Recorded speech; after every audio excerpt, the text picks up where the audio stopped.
बिस्मिल्लाहिर्रहमानिर्रहीम। अस्सलाम वालेकुम डियर स्टूडेंट्स। आज के लेक्चर का बाकायदा आगाज़ करते हैं। हमारे आज के लेक्चर का टॉपिक क्लासिफिकेशन ऑफ कंप्यूटर है। जैसा कि आपको पता है कि ये टॉपिक हमने लास्ट लेक्चर में शुरू किया था और मैंने आपको बताया था कि ये टॉपिक जो थोड़ा सा लेंथी है, इसलिए ये नेक्स्ट लेक्चर में भी कंटिन्यू होगा। इसमें ये देखें कि हम जो प्रीवियस स्लाइड्स डिस्कस कर रहे थे वो स्मार्टफोन एंड पीडीएस की स्लाइड जो डिस्कस कर रहे थे। तो स्मार्टफोन में मैंने जैसे कि आपको बताया था कि बहुत से जो फंक्शंस कंप्यूटर के हैं वो अब स्मार्टफोन के अंदर शिफ्ट हो गए हैं। और इसी तरह से वो कहते हैं कि आप वायरलेसली जो कम्युनिकेट कर सकते हैं किसी भी डिवाइस के साथ या कंप्यूटर के साथ।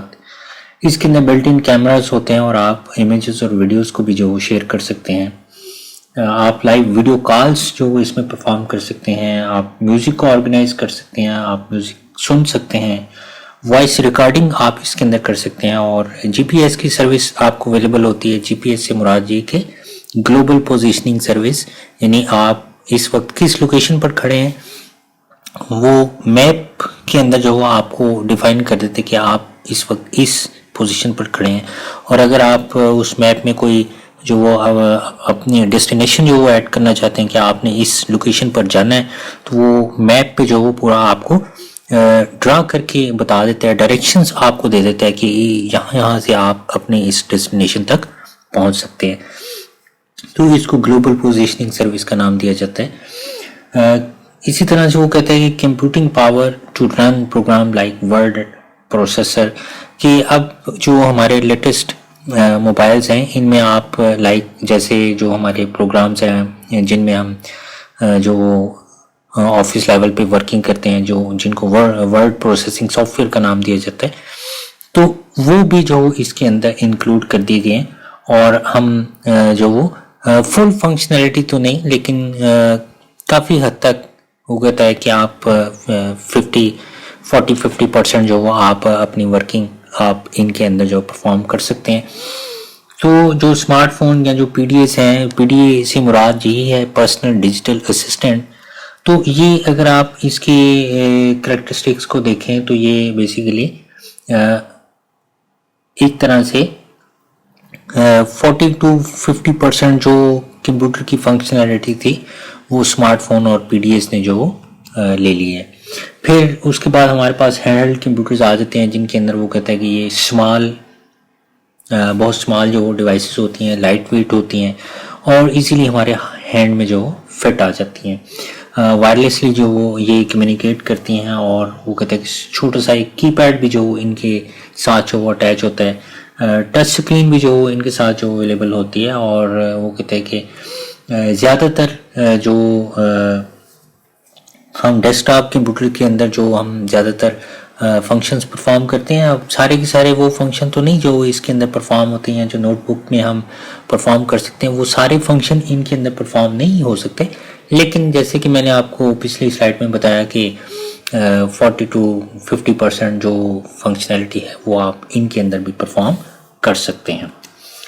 फिर उसके बाद पोर्टेबल मीडिया प्लेयर्स आ जाते हैं। पोर्टेबल मीडिया प्लेयर्स से मुराद वो कहता है कि ये वो आपके डिवाइसेस हैं जिनमें आप डिजिटल जो वो म्यूज़िक जो वो इसके अंदर जो स्टोर कर सकते हैं या आप उसको ऑर्गेनाइज कर सकते हैं। और इसके अंदर वो कहते हैं म्यूज़िक भी इन्वॉल्व है, फ़ोटोज़ और वीडियोस जो आप जो देख सकते हैं। कुछ ऐसी भी हैं डिवाइसेस जो कि आपको कैमरा की ऑफ़र देती हैं और इंटरनेट को अगर आप एक्सेस करना चाहते हैं तो आप इंटरनेट को एक्सेस भी कर सकते हैं। टच स्क्रीन पैड जो इनके साथ जो वो इस्तेमाल होता है और एग्जांपल के तौर पर जैसे जो आईपॉड टच है, आप उसको जो वो एग्जांपल के तौर पर जो वो देख सकते हैं। इसी तरह MP3 है, MP4 है। ये MP3 की फ़ोटो लगी हुई है, ये MP4 है और ये आईपॉड है। इसी तरह से आईपॉड टच है जो कि वीडियो को प्ले करने के लिए भी इस्तेमाल किया जाता है। फिर नंबर 4 हमारे पास ई बुक रीडर्स आ जाते हैं जो कि पोर्टेबल या जो मोबाइल डिवाइसेस हैं उनकी लास्ट जो कैटेगरी है। तो इसमें वो कहता है कि जो रीडिंग बुक्स हैं उनको हम ई बुक रीडर के अंदर जो वो स्टोर कर सकते हैं। ई बुक रीडर के अंदर पहले से कलेक्शन ऑफ बुक्स जो वो स्टोर होती हैं, आप मैगजीन्स और जो डिजिटल पब्लिकेशंस हैं आप उनको भी जो इसमें रीड कर सकते हैं, और इसको ई रीडर का नाम जो वो दिया जाता है। और वो कहता है कि यूँ ही समझ लें कि जो प्रिंटेड बुक्स हैं उनका जो इलेक्ट्रॉनिक वर्जन है वो ई बुक रीडर है। ऑन स्क्रीन जो कीबोर्ड जो जिस तरह हमारे मोबाइल के अंदर आ जाता है वैसे ही इनके अंदर भी जो वो ऑन हो जाता है वर्चुअल कीबोर्ड, और आप वहाँ से जो वो टच करके अपना कीबोर्ड इस्तेमाल कर सकते हैं। आप न्यू बुक्स को सर्च कर सकते हैं और आप उनको डाउनलोड भी कर सकते हैं। और इसके अंदर ई इंक टेक्नोलॉजी यूज़ की जाती है जो कि ज़्यादा सनलाइट के अंदर जो ब्राइट होती है। आमतौर पर यूँ होता है कि जब हम ज़्यादा लाइट में अपनी मोबाइल डिवाइस को लेकर जाते हैं तो हमें अपनी मोबाइल की स्क्रीन पर नज़र नहीं आता। तो इसके लिए जो ई बुक रीडर है इसके लिए ई इंक को जो यूज़ किया जाता है जो कि सनलाइट में जो ज़्यादा ब्राइट हो जाती है, और बैटरी लाइफ इसकी वो कहता है कि ऑलमोस्ट 2 मंथ्स के इक्वल होती है। यानी इतनी अच्छी जो वो इसकी बैटरी लाइफ सेविंग है कि आप 2 मंथ्स तक जो उसको उसकी चार्जिंग को जो यूज़ कर सकते हैं। फिर उसके बाद हमारे पास गेम कंसोल्स आ जाते हैं। गेम कंसोल्स भी जो मोबाइल डिवाइसेस के अंदर ही जो वो इंक्लूड हैं। वो कहता है कि game console is a mobile computing device designed for a single player और मल्टीप्लेयर वीडियो गेम्स। कि जो गेमिंग कंसोल्स हैं वो एक सिंगल प्लेयर के तौर पर भी जो इस्तेमाल हो सकते हैं या वो मल्टीप्लेयर के तौर पर भी जो हम इसको इस्तेमाल कर सकते हैं।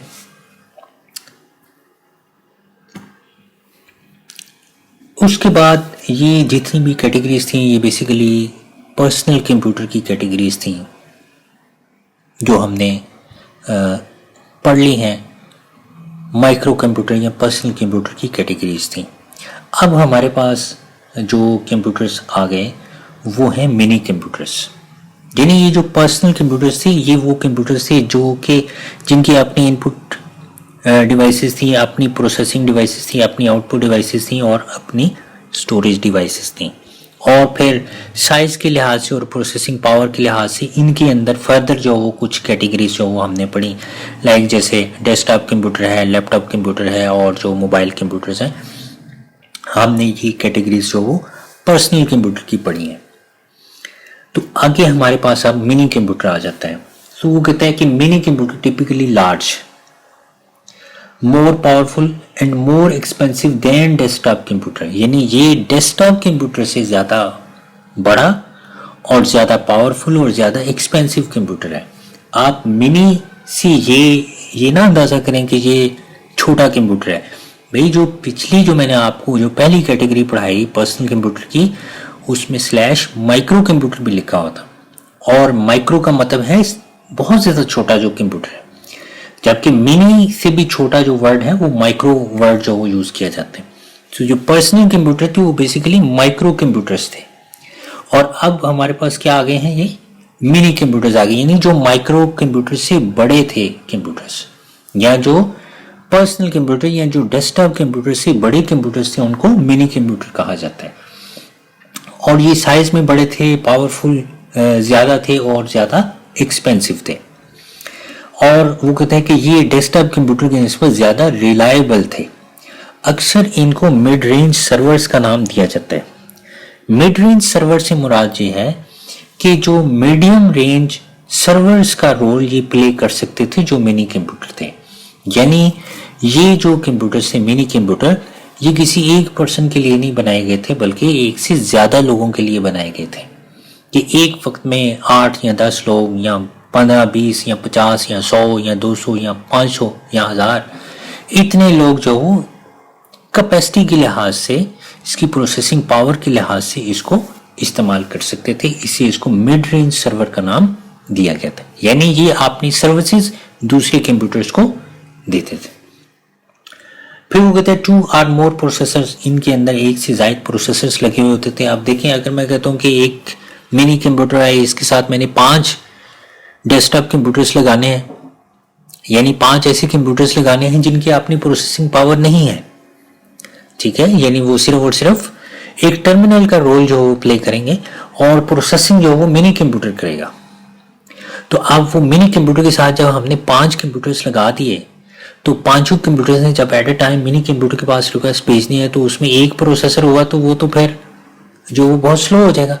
इसलिए कम से कम 5 प्रोसेसर तो उसके अंदर होंगे जो पांचों कंप्यूटर्स को एट ए टाइम रिस्पॉन्ड करेंगे। इसलिए जो मिनी कंप्यूटर्स थे, इनके अंदर 2 या 2 से ज्यादा प्रोसेसर्स लगे हुए होते थे जो कि मल्टीपल प्रोसेसर्स को, मल्टीपल कंप्यूटर्स को रिस्पॉन्ड करते थे। और मिनी कंप्यूटर्स किस लिए इस्तेमाल किया जाता है? वो कहता है serve up to several 100 connected computers simultaneously, कि एक ही वक्त में जो बहुत सारे कंप्यूटर्स कनेक्टेड होते थे उनको सर्व करने के लिए, उनको सर्विसेज प्रोवाइड करने के लिए मिनी कंप्यूटर्स को यूज किया जाता था।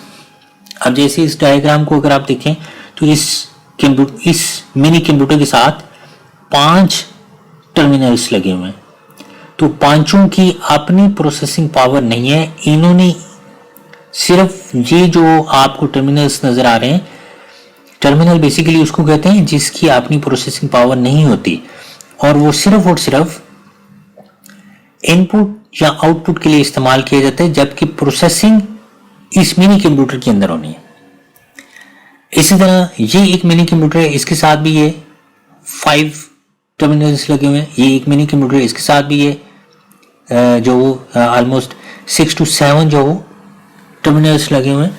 तो जो प्रोसेसिंग पावर है उस लिहाज से हम इन मिनी कंप्यूटर्स के साथ टर्मिनल्स को ऐड करते थे, और टर्मिनल्स को ऐड करने के बाद जो प्रोसेसिंग थी वो मिनी कंप्यूटर पर होती थी, जबकि जो इंफॉर्मेशन डिस्प्ले की जाती थी या इंस्ट्रक्शंस दी जाती थी वो टर्मिनल पे दी जाती थी।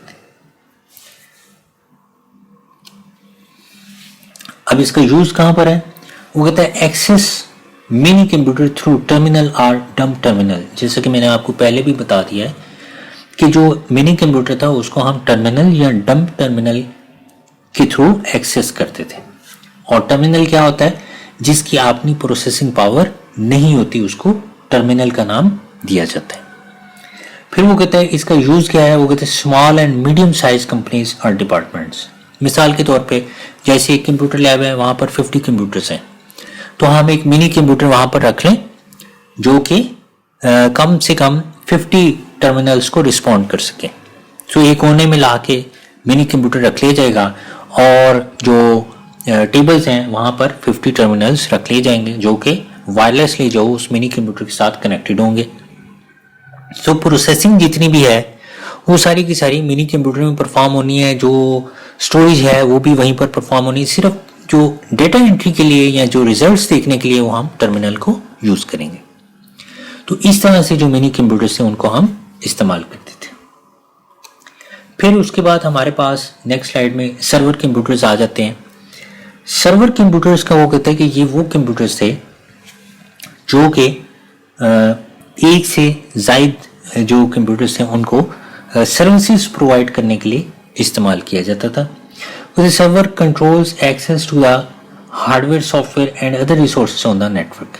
नेटवर्क पर इन कंप्यूटर्स को इस्तेमाल किया जाता था और ये नेटवर्क पर जो बाकी जो टर्मिनल्स थे या जो कंप्यूटर्स थे, जो वर्क स्टेशंस थे, उनसे ज़्यादा ये पावरफुल थे और ये एक्सपेंसिव भी बहुत ज़्यादा थे और साइज में भी ये बड़े थे।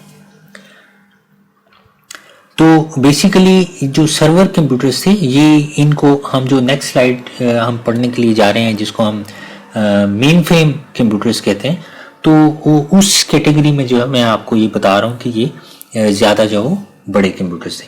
तो यहाँ पर जो सर्वर की कैटेगरी बताई गई है वो मिनी कंप्यूटर के लिहाज से जो बताई गई है कि जो मिनी कंप्यूटर को जो मैंने पिछली स्लाइड में एलेबोरेट किया था कि वो सर्वर के तौर पर जो इस्तेमाल किए जाते हैं। तो सर्वर का यहाँ पर जो सर्वर को एलेबोरेट किया हुआ कि सर्वर किस लिए इस्तेमाल किया जाता है, तो जो नेटवर्क पे जो वर्क स्टेशन कंप्यूटर्स होते हैं उनको सर्विसेज प्रोवाइड करने के लिए सर्वर कंप्यूटर को इस्तेमाल किया जाता है। With provide a central storage area for program data and information. यानी जैसे मैंने आपको कहा कि आप एक कंप्यूटर लैब के अंदर एक मिनी कंप्यूटर ला के रख लें और उसके साथ 50 टर्मिनल ऐड कर दें। सो वो जो मिनी कंप्यूटर है वो बेसिकली क्या है, वो सर्वर है जिसने उन 50 टर्मिनल्स को सर्विसेज प्रोवाइड करनी है। और वो सर्विसेज क्या है, वो डेटा स्टोरेज की सर्विस हो सकती है, वो प्रोग्राम्स को रन करने की सर्विस हो सकती है, वो इंफॉर्मेशन को डिस्प्ले करने की सर्विस हो सकती है। तो इस तरह की जो सर्विसेज हैं जो कंप्यूटर नेटवर्क पे वर्क स्टेशंस को सर्विसेज प्रोवाइड करता है उसको सर्वर का नाम दिया जाता है। तो ये हमारा आज का लेक्चर था। आपके क्वेश्चंस जो आप क्वेश्चंस मुझे कमेंट्स में कर सकते हैं। इसके साथ ही हम अपना आज का लेक्चर जो वो ख़त्म करते हैं। अपना ख्याल रखिएगा। अल्लाह हाफिज़।